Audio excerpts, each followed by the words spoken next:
నమస్తే welcome to TV 45 news bulletin లో ముందుగా హెడ్లైన్స్ చూద్దాం.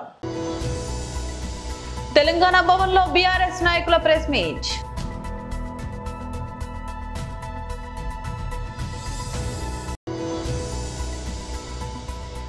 కొడంగల్లో శంకుస్థాపన చేసి బహిరంగ సభలో పాల్గొన్న సీఎం రేవంత్ రెడ్డి.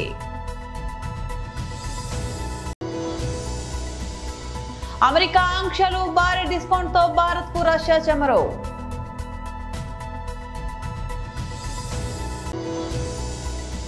వైఎస్ఆర్సీపీ అధికార ప్రతినిధి మాజీ MLA కైలే Anil Kumar press meet. Telangana భవన్లో బీఆర్ఎస్ నాయకుల ప్రెస్ మీట్ నిర్వహించారు. ఇవాళ జీవో నెంబర్ 46ని జారీ చేసి నిన్న 22 నాడు ప్రజల ఆశల మీద నీళ్లు జల్లిన పరిస్థితి అలా రాష్ట్ర వ్యాప్తంగా కనబడుతుంది. అనేక రకాలుగా అనేక విషయాలలో 42% రిజర్వేషన్లు సాధించాలన్నా అనుసరించాల్సిన పద్ధతి మీద మొదటి నుంచి సభ్య సమాజం అనేక సూచనలు చేసుకుంటూ వచ్చింది. గతంలో సుప్రీంకోర్టు తీర్పులు ఏ విధంగా ఉన్నాయి, బాలాజీ వర్సెస్ మైసూర్ స్టేట్ కానీ, ఇందిరా సహాని కేసు కానీ, వివిధ రాష్ట్రాల ఎన్నికల మీద మరి ఆ రోజు ప్రభుత్వాలు ఇచ్చిన అనేక కోర్టులు ఇచ్చిన ఆదేశాలు కానీ ఎన్నో సందర్భాలు చెప్పినప్పటికీ కూడా మొదటి నుంచి ఒక నిర్లక్ష్యమైన వైఖరితోటి ఈ మొత్తం ప్రక్రియని ఒక ప్రహసనంగా మార్చిన నేపథ్యం ఇవాళ తెలంగాణలో కనపడుతుంది. ముఖ్యంగా గత ప్రభుత్వం చివరి రోజుల్లో కులగణన విషయంలో ఒక క్యాబినెట్ సబ్ కమిటీని అపాయింట్ చేయడం జరిగింది. ఆ క్యాబినెట్ సబ్ కమిటీ మొత్తం విస్తృతంగా చర్చలు జరిపి ఈ రాష్ట్రంలో కులగణన చేయాలి, దానివల్ల వచ్చే ఫలితాలు ఆయా వర్గాల యొక్క జనాభా ప్రాతిపదిక మీద అందాలన్న సంకల్పం కొద్దీ చేయడం జరిగింది, రికమెండ్ చేయడం కూడా జరిగింది. దాని కంటిన్యూషనే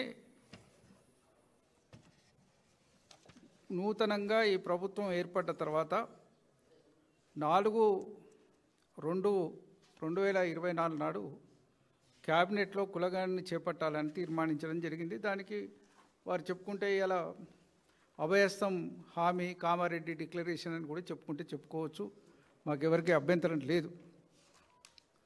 సరే, దానికి అనుగుణంగా 16/2/2004 నాడు కూడా ఒక సమగ్రమైన తీర్మానాన్ని చేయడం జరిగింది. దాదాపు 7 నెలల పాటు ఏ కార్యక్రమం లేదు. తిరిగి 6/9/2024 నాడు జీవో నెంబర్ 199 ద్వారా బీసీ కమిషన్ని అపాయింట్ చేస్తూ ఒక జీవోని జారీ చేయడం జరిగింది.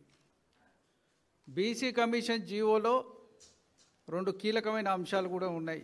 బీసీ కమిషనే కాకుండా ఈ బీసీ కమిషన్నే డెడికేటెడ్ కమిషన్గా కూడా చేస్తూ ఒక ఆదేశం ఉంది అందులో.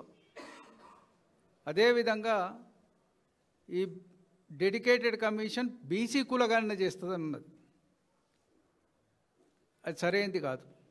యాక్చువల్గా వీరు ఏదైతే అసెంబ్లీలో తీర్మానం చేసినారో ఆ తీర్మానానికి భిన్నమైంది అది. దీని మీద కూడా సమాజం నుంచి వ్యతిరేకత వచ్చింది. సమాజం అంతా కరెక్ట్ కాదని చెప్పింది, మార్చుకోమని చెప్పింది, అయినా వినలేదు. చివరికి రిప్రజెంటేషన్లు ఇచ్చిన తర్వాత కొద్దిమంది కోర్టుకు కూడా వెళ్ళడం జరిగింది. కొడంగల్లో శంకుస్థాపన చేసి బహిరంగ సభలో పాల్గొన్న సీఎం రేవంత్ రెడ్డి. కొడంగల్ శాసనసభ నియోజకవర్గ అభివృద్ధి కార్యక్రమాల ప్రారంభోత్సవాన్ని ఏర్పాటు చేసి ఈ కార్యక్రమంలో మీ వాడు, మీ కుటుంబ సభ్యుడు మీరు అండగా నిలబడి ఆశీర్వదించి కొడంగల్ శాసనసభ్యుడినే కాదు తెలంగాణ రాష్ట్రానికి ముఖ్యమంత్రిని చేసి ఈనాడు ప్రజాపాలనను అందించడానికి అండగా నిలబడి ఈరోజు ఈ ప్రాంతంలో 70 సంవత్సరాలుగా సమస్యలు పరిష్కారం కాకపోను 70 సంవత్సరాల నుంచి ప్రజలు ఎదురు చూసిన రోజులను గుర్తు చేసుకొని వాటన్నిటిని పరిష్కరించడానికి నాతో పాటు ఉమ్మడి మహబూబ్ నగర్ ఇన్ఛార్జ్ మంత్రివర్యులు దామోదర్ రాజ నరసింహ గారిని మన ప్రాంతం వాడు ఎన్నో సంవత్సరాలు ఎమ్మెల్యే కావాలని 3 దశాబ్దాలు ప్రజా జీవితంలో పదవి వచ్చినా రాకపోయినా ప్రజలకు అందుబాటులో ఉండి ఈనాడు మొదటిసారి శాసనసభ్యుడై రాష్ట్ర మంత్రిగా కొడంగల్ నియోజకవర్గానికి విచ్చేసిన వాకిటి శ్రీహరి గారు, అదేవిధంగా మిత్రులు మన పక్క నుండే శాసనసభ పరిగికి ప్రాతినిధ్యం వహిస్తున్న మిత్రులు రామ్మోహన్ రెడ్డి గారు, తాండూరు శాసనసభ్యులు మనోహర్ రెడ్డి గారు, అదేవిధంగా హరే రామ హరే కృష్ణ సంస్థకు సంబంధించిన అక్షయ పాత్ర ఈనాటి మధ్యాహ్న భోజన పథక ప్రారంభోత్సవానికి విచ్చేసిన స్వామీజీలు, వేదిక మీద ఉన్న పరిగి తాండూరు కొడంగల్ శాసనసభ నియోజకవర్గానికి సంబంధించిన వివిధ ప్రజాప్రతినిధులు, పెద్దలు గురునాథ్ రెడ్డి గారు, ప్రాణ సమానులైన వేలాది మంది ఆడబిడ్డలు ఇక్కడికి వచ్చి అండగా నిలబడి ఆశీర్వదించడానికి వచ్చినందుకు మీకు అందరికీ మనస్ఫూర్తిగా ధన్యవాదాలు, కృతజ్ఞతలు తెలియజేస్తున్నా. ఏ ఇంట్లో ఆడబిడ్డ ప్రశాంతంగా ఉంటుందో, ఏ ఇంట్లో ఆడబిడ్డకు రక్షణ ఉంటుందో, ఏ ఇంటి పెత్తనం ఆడబిడ్డ చేతిలో ఉంటుందో ఆ ఇల్లు గొప్పగా రాణిస్తుంది. ఆ ఇంట్లో సమస్యలు పరిష్కారం అవుతాయి. ఆడబిడ్డలు ఎక్కడైతే సంతోషంగా ఉంటారో అక్కడ మంచి పరిపాలన, ఆర్థిక అభివృద్ధి సాధిస్తుంది అని చెప్పి మన పెద్దలు చెప్పినారు. అందుకే ఈనాడు ప్రజాపాలనలో ఇందిరమ్మ రాజ్యంలో ఆడబిడ్డల్ని ఆర్థికంగా నిలబెట్టాలి, ఆడబిడ్డలు ఆత్మగౌరవంతో బ్రతకాలి, ఆడబిడ్డలు చదువుకోవాలి, ఆడబిడ్డలు ప్రభుత్వ ఉద్యోగాలలో రాణించాలి, ప్రజా పరిపాలన. రష్యా చమురుపై అమెరికా ఆంక్షలు విధించడం తెలిసిందే. ఈ నేపథ్యంలో భారత్ కు భారీ డిస్కౌంట్ తో ఆయిల్ విక్రయించేందుకు రష్యా సిద్ధమైంది.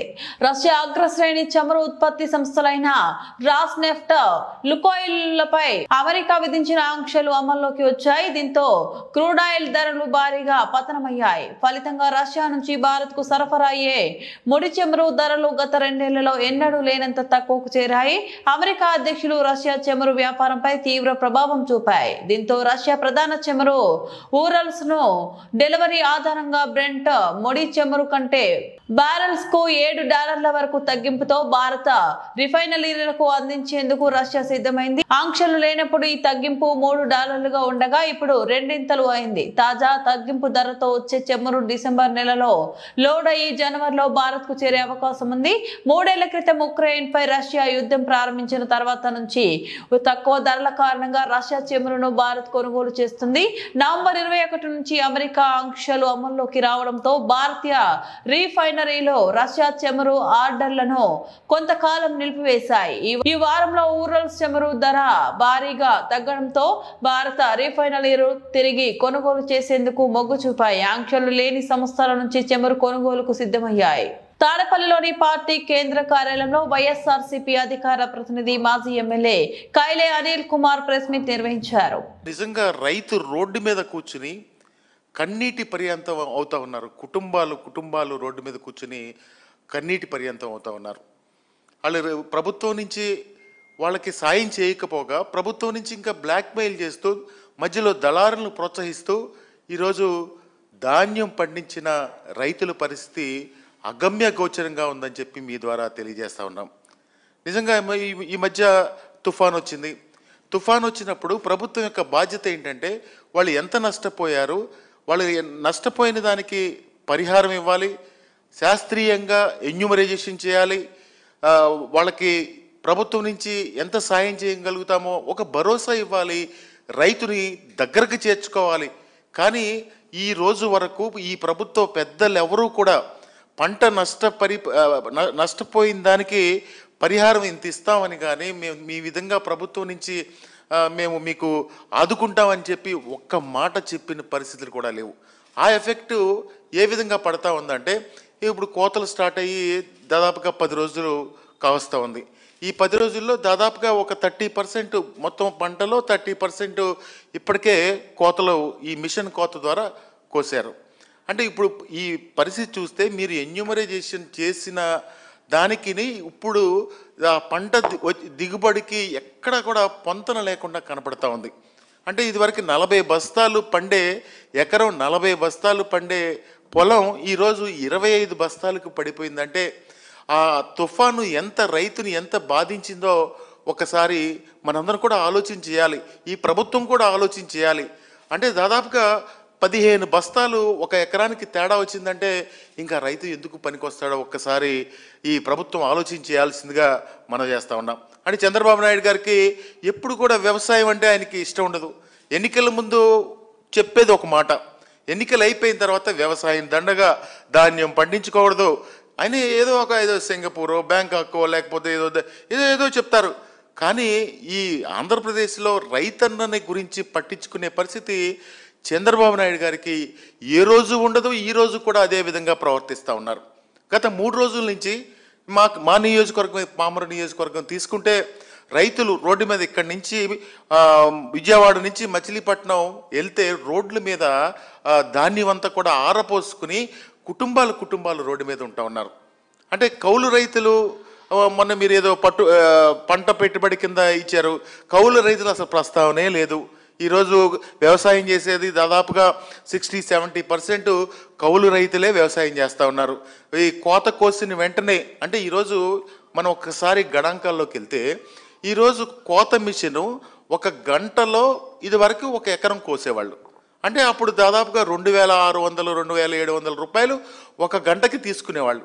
కానీ ఈరోజు తుఫాను వల్ల పంట పడిపోవడం. సుప్రీంకోర్టు 53వ ప్రధాన న్యాయమూర్తిగా జస్టిస్ సూర్యకాంత్ ప్రమాణ స్వీకారం చేశారు.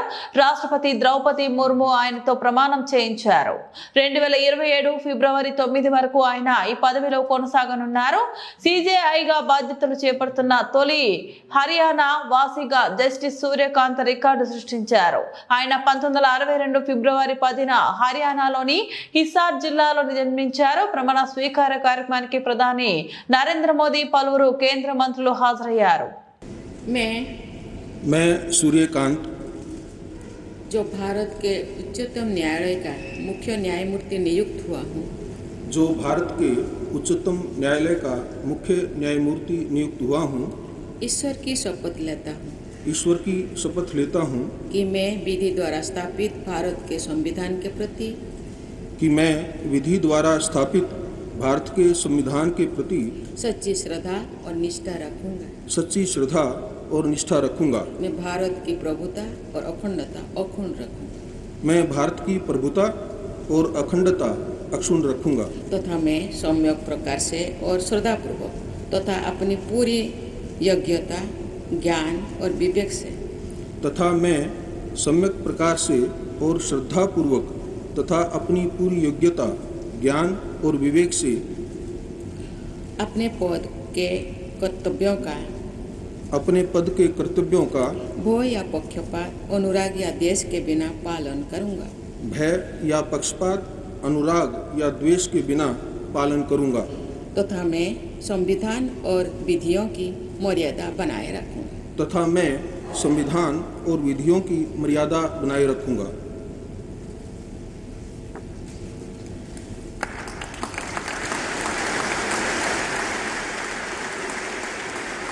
Hyderabad Uppal excise police station వద్ద ఏర్పాటు చేసిన నూతన నాచారం ఎక్సైజ్ పోలీసును నారపల్లిలోని గట్కేసర్ ఎక్సైజ్ పోలీస్ స్టేషన్ వద్ద ఏర్పాటు చేసిన నూతన కాప్రా ఎక్సైజ్ పోలీస్ స్టేషన్ ను ప్రారంభించిన ప్రభుత్వ చీఫ్ విప్ పట్నం మహేందర్ రెడ్డి. ఈ సందర్భంగా చీఫ్ విప్ పట్నం మహేందర్ రెడ్డి మాట్లాడుతూ ఈ రోజు రాష్ట్ర వ్యాప్తంగా 14 ఎక్సైజ్ పోలీస్ స్టేషన్ కార్యాలయాలు ప్రారంభించడం జరుగుతుంది.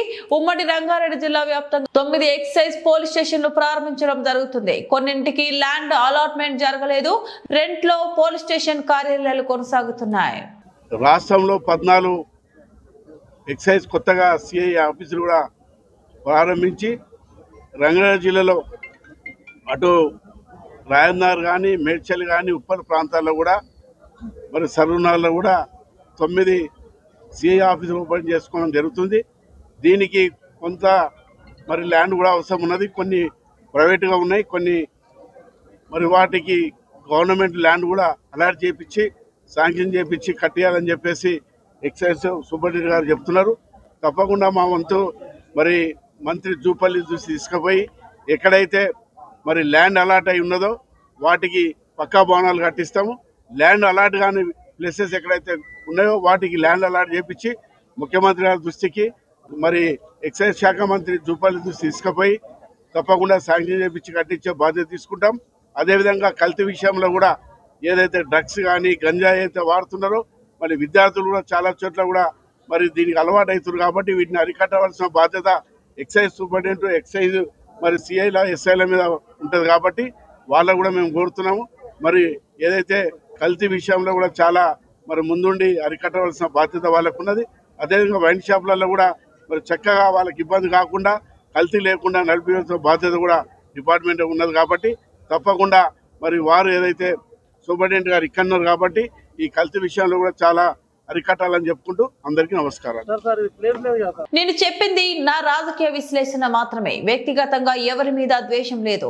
ప్రజల ముందు ఉన్న వాస్తవాలు, గతంలో మీడియాలో వచ్చిన కథనాలు అవే నేను ప్రస్తావించాను. బీఆర్ఎస్ పార్టీ అధికారంలో ఉన్నప్పుడు జరిగిన అవినీతి, దోపిడీ అంశాల గురించి నేను మాట్లాడాను.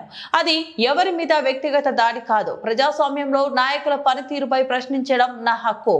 దళితులు, బీసీలు, ఎస్సీ, ఎస్టీలను రాజకీయంగా వాడుకునే ప్రయత్నాల గురించి మాట్లాడడం తప్పు కాదు. నేను ఎల్లప్పుడూ అణగారిన వర్గాల పక్షాన్ని నిలుస్తాను.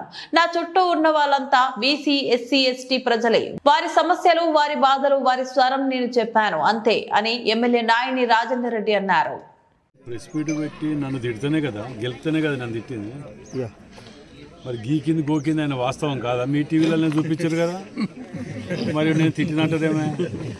మళ్ళా చెప్తున్నా, నేను ఇవాళ మళ్ళా చెప్తున్నా, గీకింది గోకింది దోసుక తిన్నది దోపిడీ చేసిన టీఆర్ఎస్ నాయకులు. మళ్ళీ చెప్తున్నాను, నేను క్షమాపణ చెప్పడిందే. నేనేమన్నా మీరు తిట్టొచ్చు, మేము తిడితే నేను మాట్లాడితే కులం వస్తాయా అంటే? ఏ కులంలో నాకు తిట్టొచ్చు అని ఏమన్నా రాసిన్నదా? నన్ను తిడితే నేను ఊరుకుంటానా? నన్ను ప్రెస్ మీట్ పెట్టి మీరు వీళ్ళందరూ కలిసి తిడితేనే కదా. నేను అన్నది కూడా ఏంటిదే, నేను ప్రవీణ్ గారు ఉన్నారు, రైట్ పర్సన్ రాంగ్ పార్టీ అన్నాను తప్ప. రాజయ్య గారు ఉన్నారు, గీకిండ్రు గోకిండ్రు అన్నారు. మరి మీ టీవీలలో చూపించిన తప్పు అయితే నా తప్పు, అదేనే చెప్పండి. మరి మీ టీవీలలో చూపించింది తప్పు అయితే నేను తప్పని ఒప్పుకుంటా. మరి ఇవన్నీ రాజకీయాలలో దీని వెనుక ఎవరుండి నేను దళిత సోదరులకు కూడా విజ్ఞప్తి చేస్తాను. బులెటిన్ ముగించే ముందు మరోసారి హెడ్లైన్స్ చూద్దాం. తెలంగాణ భవన్లో బీఆర్ఎస్ నాయకుల ప్రెస్ మీట్.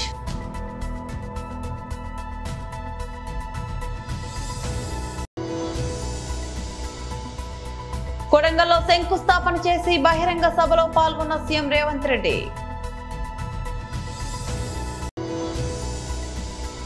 అమెరికా ఆంక్షలు, భారీ డిస్కౌంట్ తో భారత్ కు రష్యా చమరు.